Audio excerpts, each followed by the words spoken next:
Welcome to All Things Chiropractic.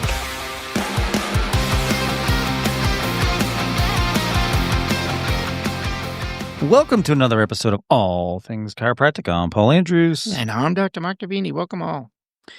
I think this is going to be a very enlightening episode.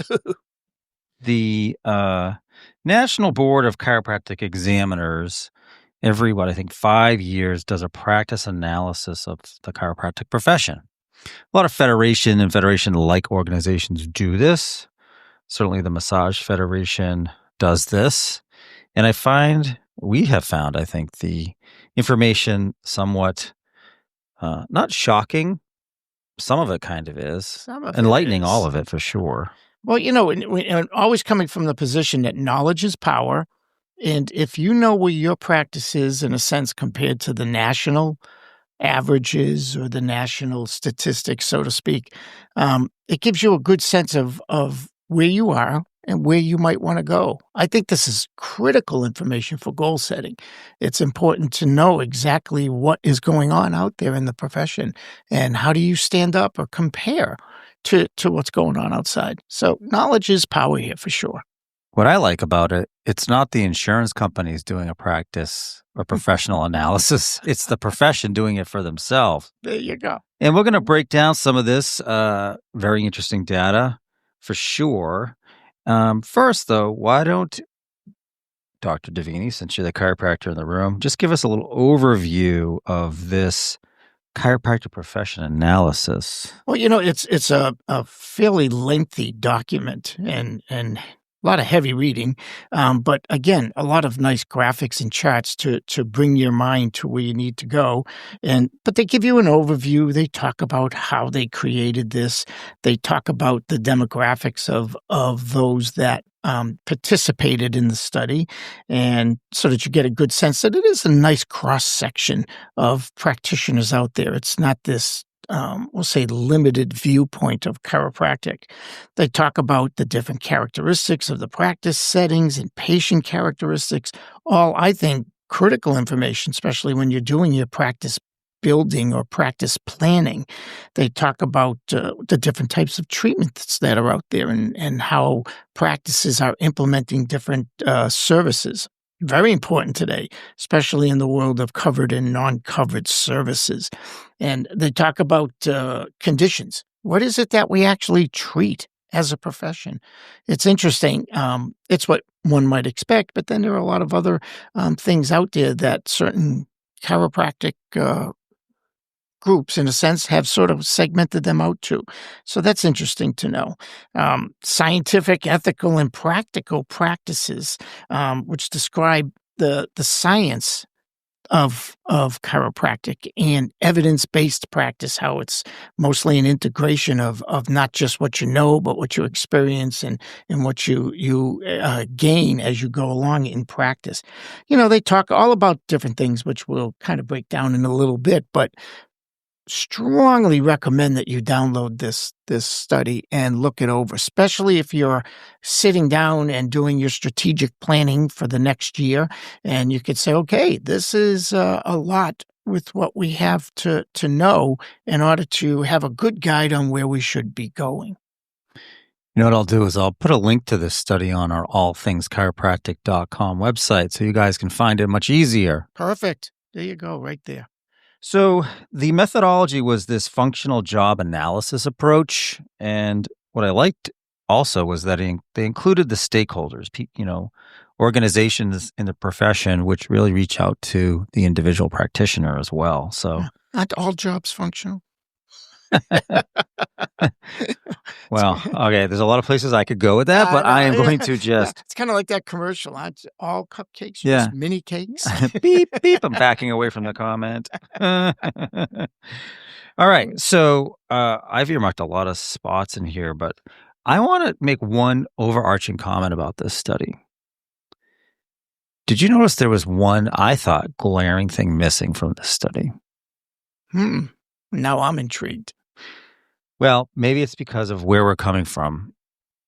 The mention of chiropractic assistance was nowhere in this study that I could find. Now, I understand it's the profession, right? It's a practice analysis of chiropractic. Well, wouldn't the practice of chiropractic include assistance, clinical or otherwise? Oh, especially when it comes to impacting some of the statistics they talk about, like, income and practice volume and things like that. Absolutely. Okay, so that's a reason to write NBCE. And 5 years from now, they should include a section on chiropractic. Or at least comment assisting. why they did it. Maybe that just created more of a... Yeah. it's a very good study, so I'm not being critical other than to say that I thought that was a very large omission, maybe on purpose. Yeah. Because of the scope of this data. But like you said, it should at least be accounted for. Yeah. Yeah. But anyway, I digress from that. So one thing I thought, so if we dig into it a little bit, there was a table in here about where chiropractic exists in the world. I was shocked at some of the places, but I mean, it's in the world. From the Midwest of America, we branch out to, decades and decades later. Yeah, it's in Africa, Southeast Asia, Middle East, Eastern Mediterranean, Europe, the Americas, Western Pacific. Yeah, that's a lot of the world right there. Well, and you know what's funny? Not all these places license chiropractors either. So you're identifying yourself as a chiropractor. I think we need to get a little bit more to China and Russia. What do you think? Good luck. Yeah. Well, I mean, they might actually be there, but they couldn't reach them for the data analysis. I don't know if Russia will take it. They wouldn't let us put it in there. Putting in there. Oh my! Wow. I am so sorry out there, everybody. I'm so sorry for that. We're going to move on from that one. Boom. Yeah, but I thought that was interesting. And then I was a little surprised at the number of chiropractic schools that are around. Yeah. There's 19 CCE accredited chiropractic colleges. Coming from Palmer, I always believed that there was one. Yeah. That's why you didn't know CAs weren't in this study either. Yeah. You mean there's more than Palmer? Yeah. Oh my God. Wow. Sorry, he alienated you out there, docs, that didn't go to Palmer. But I get teased on that a lot from some of the attorneys I work with. They'll say, oh, well, you might have to recognize that somebody else went to a different school. I said, okay, I will. Yeah. Hello. Hello. But I thought it was interesting that there were so many of them. Was anyone on this list a surprise to you, even inside America? I think the one in Kentucky wasn't there one in Kentucky? Yeah, Campbellsville University. Never heard of it. Never heard of it in Kentucky. Yeah. So interesting. And working with a lot of hundreds and hundreds of chiropractors across the country, it's interesting. I'm going to start asking where they went to school, because it really comes down to the handful of the major ones, in a sense, if you want to put it that way. And I've not heard of some of these schools. Well, also, they have Life College West in California, but we did learn when we were out there that they have a Nebraska branch. A Nebraska branch now. Yeah, maybe this was done before that was open, so maybe there's 20 now. Right? Yeah, as far as... But I thought it was interesting anyway. I don't know if anyone cares, but... Well, we did talk with somebody, a good friend of both of ours, where we were discussing this concept of opening up chiropractic schools, and they said, in universities that have medical programs, medical schools and things like that, it's a simple thing to open up a chiropractic school, because they already have the infrastructure to do everything else. They already have the anatomy teachers and the physiology teachers and the dissection labs and all of that. So the cost of adding a chiropractic program is minimal to them. So a lot of these schools might be following that model. Yeah. It's all about market share, That's So, it. What's interesting is when it got to the section of description of chiropractic care, it almost read like a documentation manual in a sense. Yeah. Do you know what I mean? Yeah. And then I'm checking off, I'm not sure they do a lot of that or a lot of this. Yeah. Surprisingly, most chiropractors follow spine care and health care. That's what they treat as a category, spine care and health care. And that's 94%, where 36%, it goes down to a low of 36% treat, we'll say just pediatrics. I'm really talking if you look at how they describe chiropractic care, and they're describing it from the new patient and then basically the procedures or what would be standard of care. Oh, okay. Within that, when they talk about that the DC begins care with a new patient in a manner similar to other healthcare providers. Patients complete documentation, all their ADLs, and then it goes into, the DC will take a comprehensive history, thorough exam. It goes right through the whole thing, and I'm like, wow, this kind of reads like a documentation standard of practice document. And that's a huge difference too, because we are different now. We do have greater responsibility. We are more educated than when I went to school. I mean, there's a statistic in there that said 65% of chiropractors now have bachelors.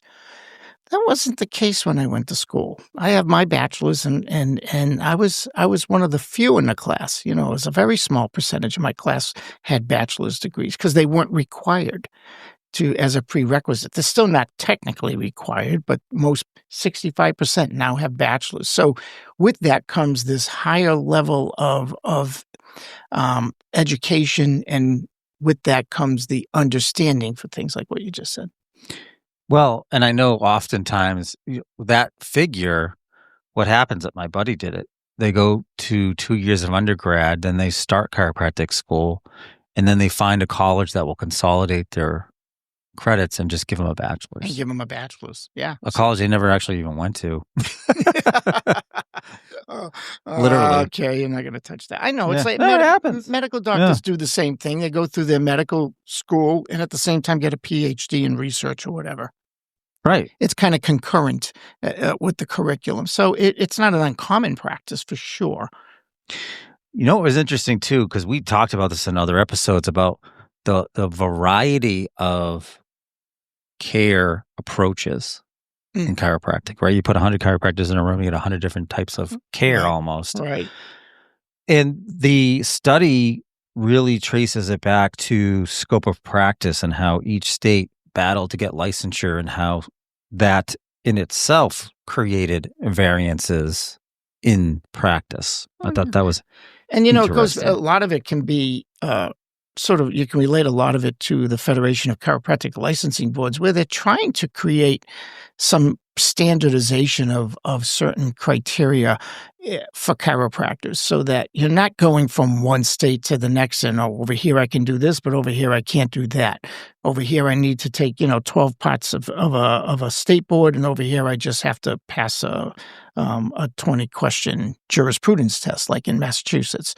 So yeah, it is in the process, and it's something that we've talked about in other podcasts where we have to start making things more standardized here in our profession so that when we defend it and when we present it, what we're presenting is what is actually out there.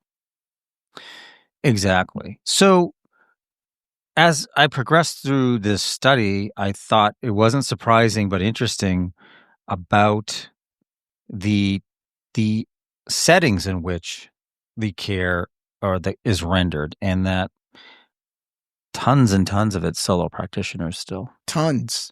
But if you look at the graph, the projections over the next 10 years, it dramatically decreases and they almost converge. So it's coming to the point now where the solo practitioner is becoming extinct. And that follows a lot with what we're seeing because of the cost of being in practice, low reimbursement rates. The business side of things has to do more in order to be profitable.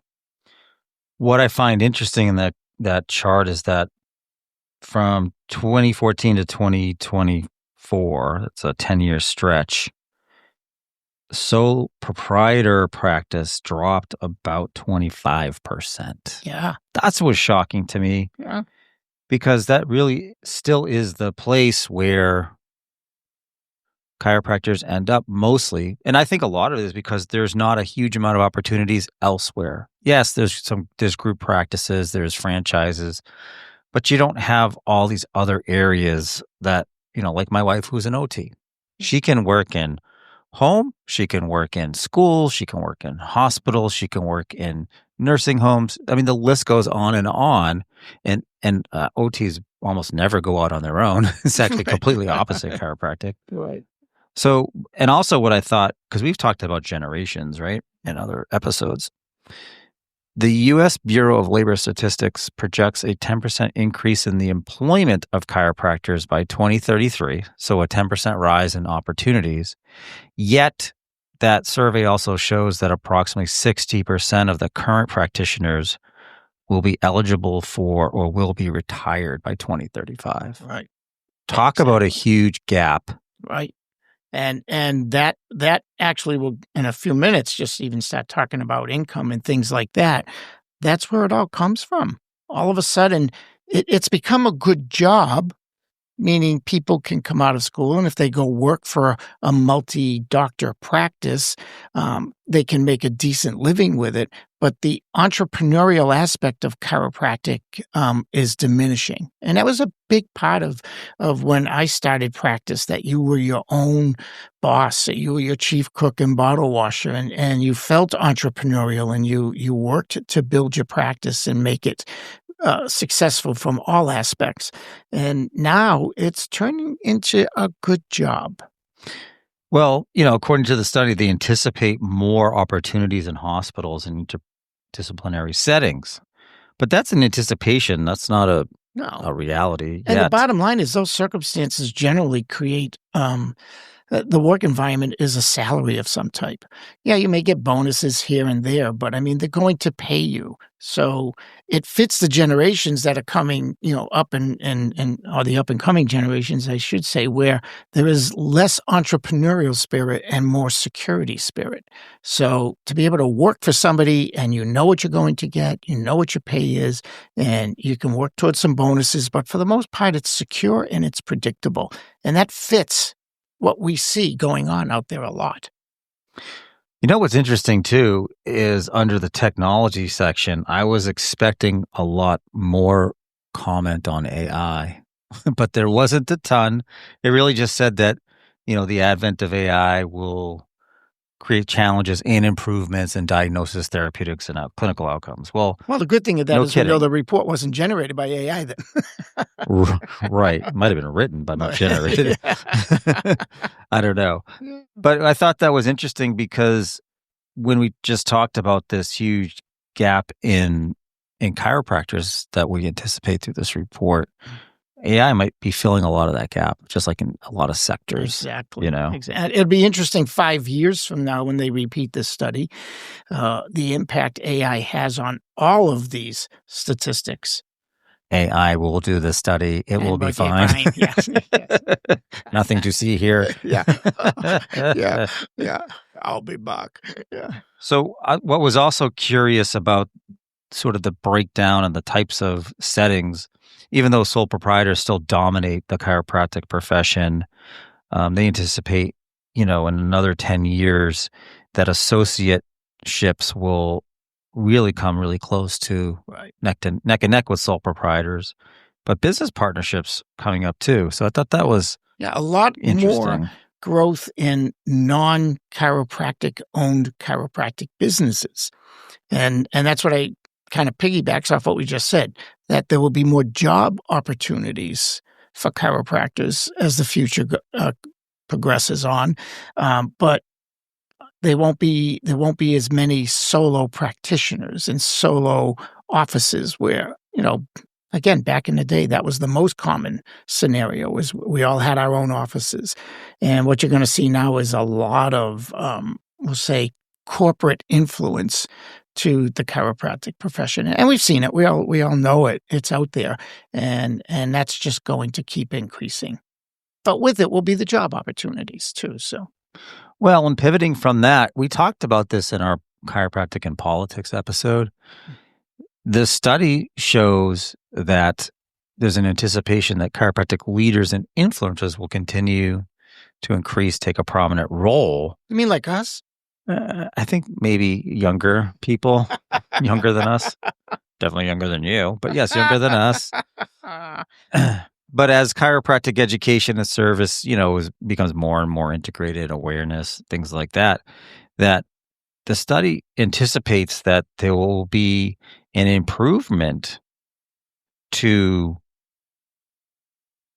policies, regulations as these leaders emerge, which is interesting and hopeful for sure, that in more positive relationships and collaborations with other healthcare practitioners. Again, sounds great. Yeah.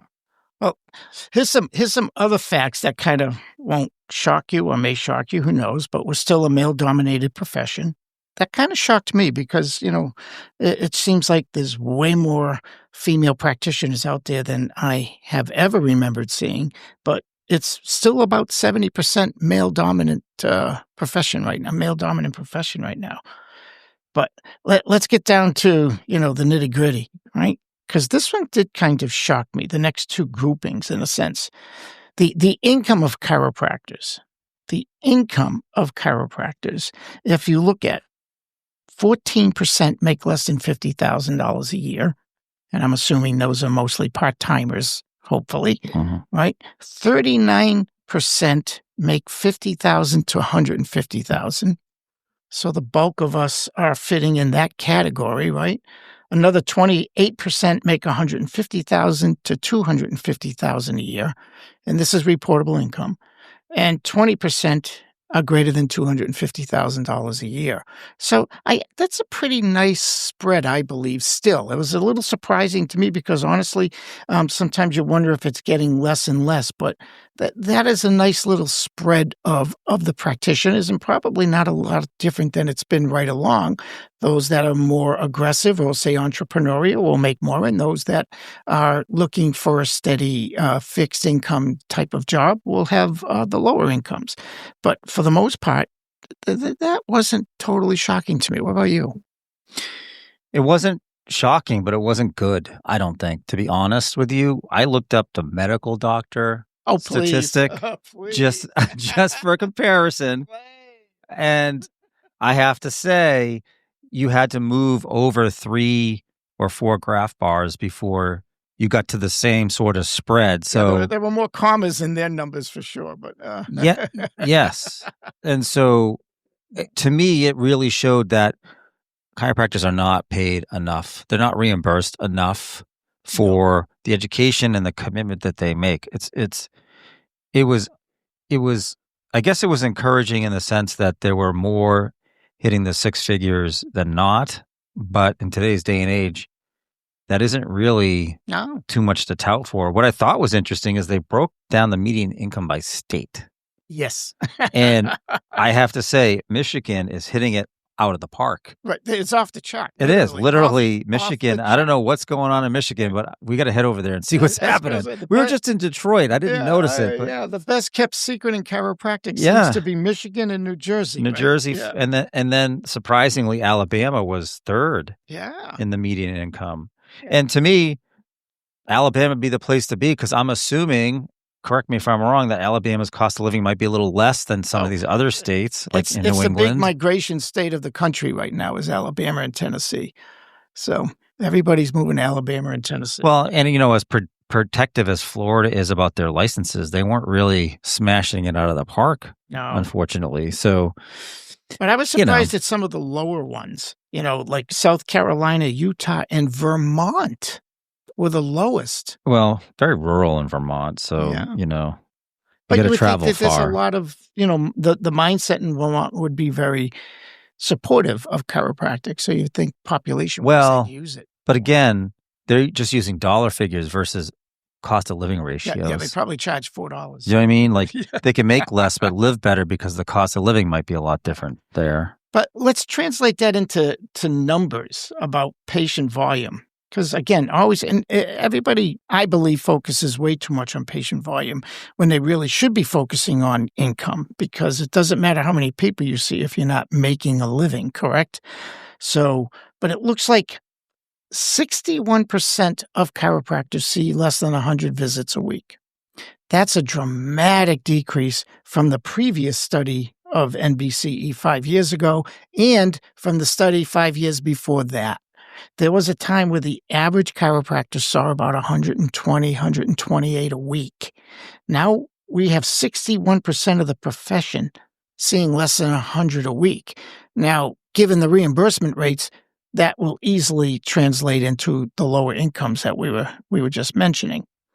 21% will see 100 to 150, and 18% see greater than 150 a week.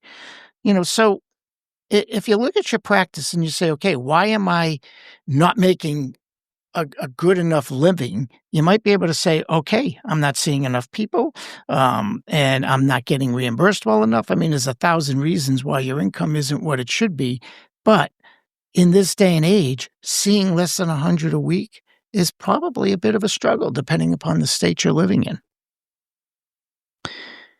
Yeah. I mean, to me, it just shows that it has to continue to be a volume game because of the reimbursement mostly. I mean, there's self-pay out there too, but it's interesting. You say volume game, and I agree with you, but they said that the 40% of the chiropractors work 30 to 39 hours a week, and that includes documentation time.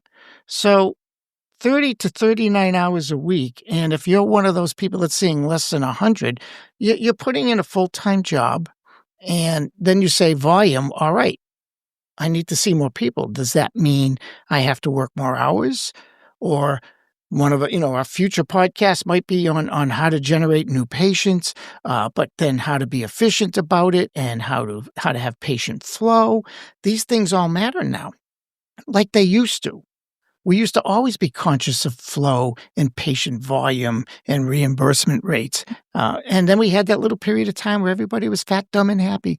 Everything was good. Well, but within those numbers you just mentioned, the ones that are doing, 30, 39, the average is 37 hours. More than 30% of that is documentation. Yeah. And that's up 5% from the study 5 years ago. It used to be 24 to 25% of your time was document. But here's where I think some of the bleeding happens relative to lost income.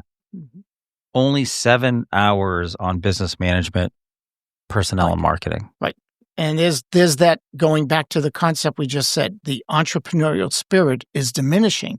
And at a time where you need that entrepreneurial spirit more than ever, it's lessening. So we have to kind of look at these numbers and say, okay, this supports what we see, and it also supports the direction that we should all be going. We should be thinking about increasing our volumes, but doing it in a way that's obviously clinically, that demonstrates clinical excellence, of course, and try and find other ways like AR in the future. Not quite there yet, but AR in the future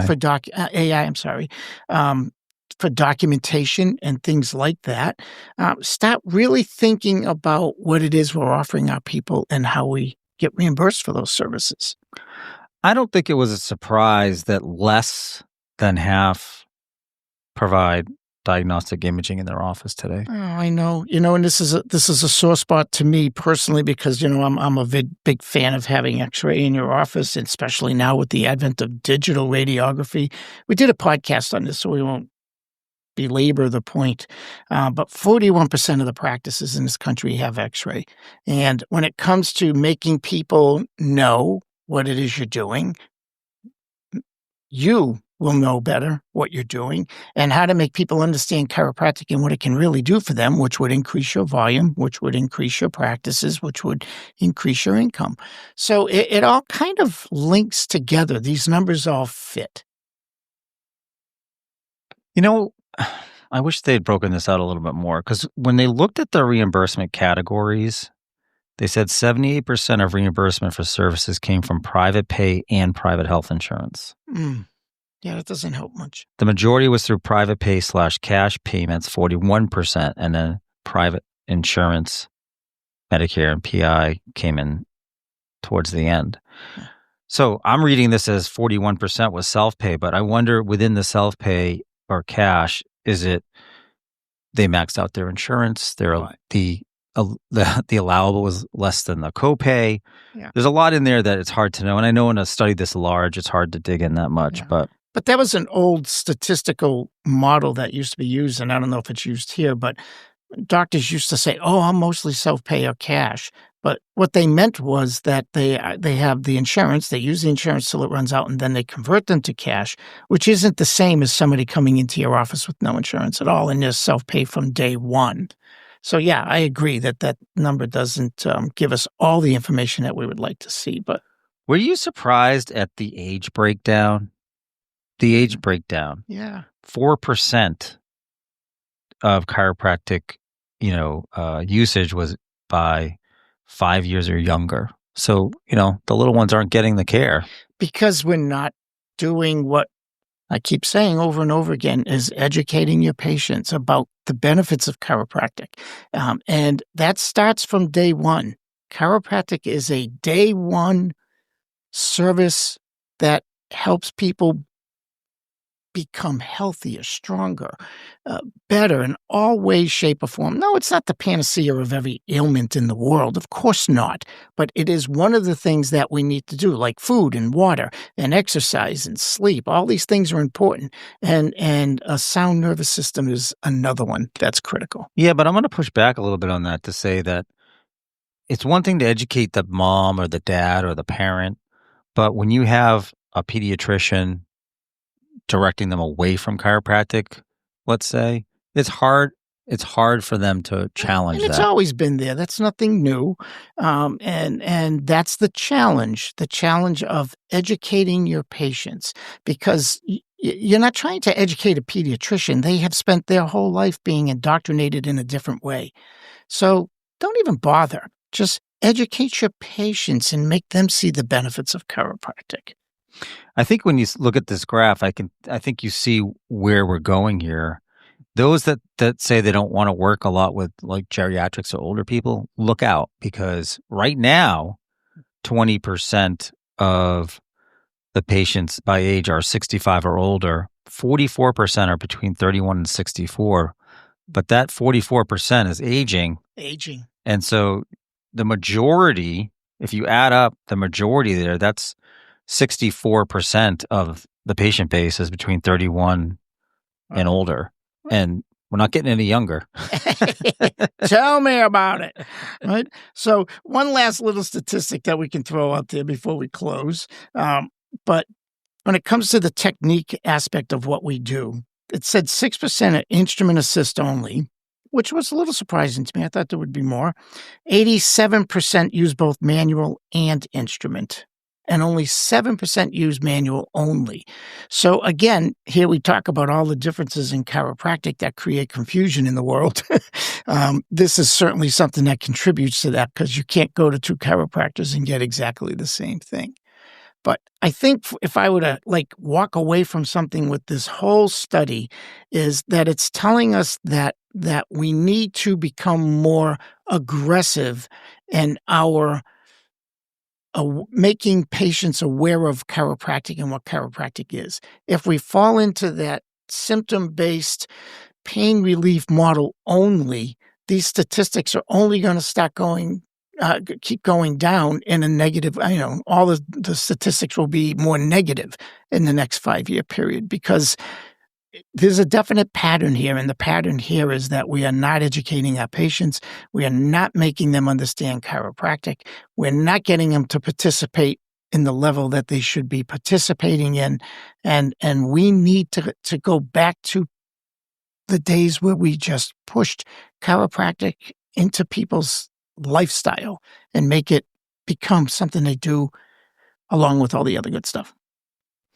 Well said. Well, thank you to the National Board of Chiropractic Examiners for undertaking this every 5 years for the practice analysis of chiropractic, and all the stakeholders. There's a lot more to this study than we could ever get into in our short episodes. So we'll put that link on the allthingschiropractic.com website. Feedback, would love it. You can place feedback there as well. Yeah, well worth reading, for sure. So thank you again for joining us for another episode of All Things Chiropractic. I'm Paul Andrews. I'm Dr. Mark Davini. Thank you. Thanks for listening to All Things Chiropractic. We'd love to hear from you. Visit allthingschiropractic.com with comments, episode ideas, or questions. Or connect with us on Facebook and Instagram at All Things Chiropractic Podcast. Be sure to join Dr. Mark Davini and Paul Andrews next time for another episode of All Things Chiropractic.